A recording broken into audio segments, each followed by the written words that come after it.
I cannot wait for this. This is tonight at ITV, on ITV at 9 o'clock.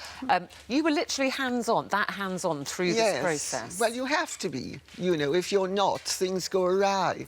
I mean, decisions have to be made, and it never suits anybody to relegate responsibility to someone else, especially when one is carrying the can. Yes. Why is it so important to you, Lady C, to live in that castle? I mean, absolutely beautiful, amazing. But I would be looking at that and think, is it worth the trouble? Is it worth the bother? Why don't you just buy a nice bungalow somewhere? Well, because it was worth the trouble. It's a magical building. It's absolutely beautiful. It's laden with history. I mean, it was built by the Shelley family for the poet Shelley. It was sold by his wife Mary, you know, who wrote Frankenstein. Yes. So when you looked at that, did you see that as a project? Do you think one day I'm going to bring this back to its full glory? Well, I saw the potential immediately. Yeah.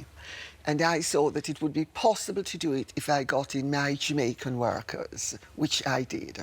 Because you thought, I know I knew what they're capable of, and I knew that they would give a better deal. What did you say? Jamaican workers? Jamaican. You're from Jamaica, aren't you? I am Jamaican. That's right, yes. You brought your own team in. Now, see, I'd have got Irish workers in myself, you know. Sensible. What I read, you were given a budget. Somebody looked at it, an expert, and said it will be about £3 to £5 million it will cost to do this work. Maybe even 7. How much have you spent? I'm not allowed to say, I'm afraid. But have you saved it? More than that, though? More than the budget? No, God, much less than 7 million. More than the budget? Well, more than I budgeted for. Much more than I budgeted for. But could I ask you, did you, letting the cameras in to follow all this and see all this, did you budget for the impact that would have on your life? No, because I just ignore them. You know, I'm me, whatever. And I'm not playing to the gallery. You're a TV producer's joy. You are a dream.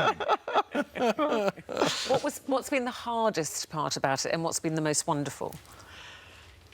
Well, the hardest part has been the never-ending daily stress and hassle and things going wrong. I mean, you know, there were times at 5 o'clock in the afternoon when I was still in my dressing gown, not having brushed my teeth, not having had a glass of water, much less a cup of tea, past my lips, with a never-ending stream of people. And, you know, you say, please wait a second. Oh, no, this has to be done. I mean, I used to say, I'm sorry, this is not Piccadilly Circus. I'm not a mascot in the middle of Piccadilly that everybody comes and slaps. Just stop it.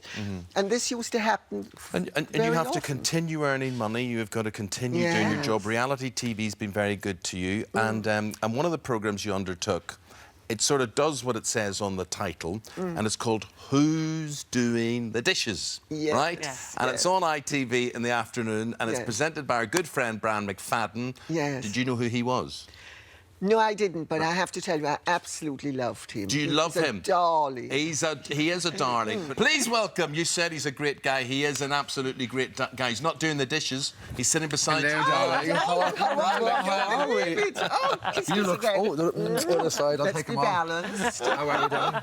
Brian, Were you a bit nervous, Brian? Were you a bit nervous? Absolutely. With Lady C? I'm going to the ladies' house, but it was a fun day. What was she like? I think you'll see it on the show, but she was... She taught me a thing or two that day. Yeah. She could be wife number 3, you never know. she is something else. Darling, I'm a little bit too old for you. You're not too young for me, but I'm too old for you. Lady C says today in the Daily Mirror, if the right man came along, I'd marry again. You see, she didn't take me to the castle.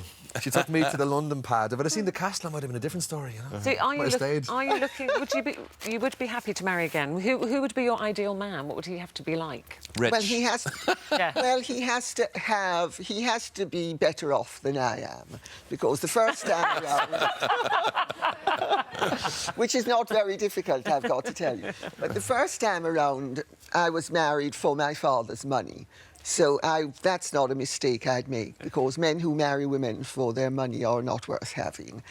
But he would have to be someone I like, I respect, I admire, And, of course, I want to sleep with.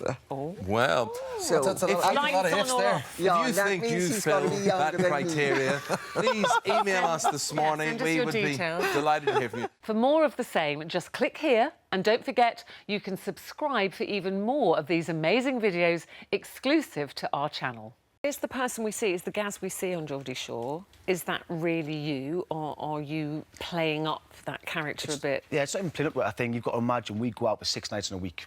That week is into 44 minutes. If I wake up and go and brush my teeth and sit down on the sofa for an hour, that's not going to get shown. If I have a conversation about some boring stuff, that's not going to get shown. Yeah. They'll show me that when I get to the nightclub, my first few drinks won't be shown. When I'm stumbling out, that'll be shown.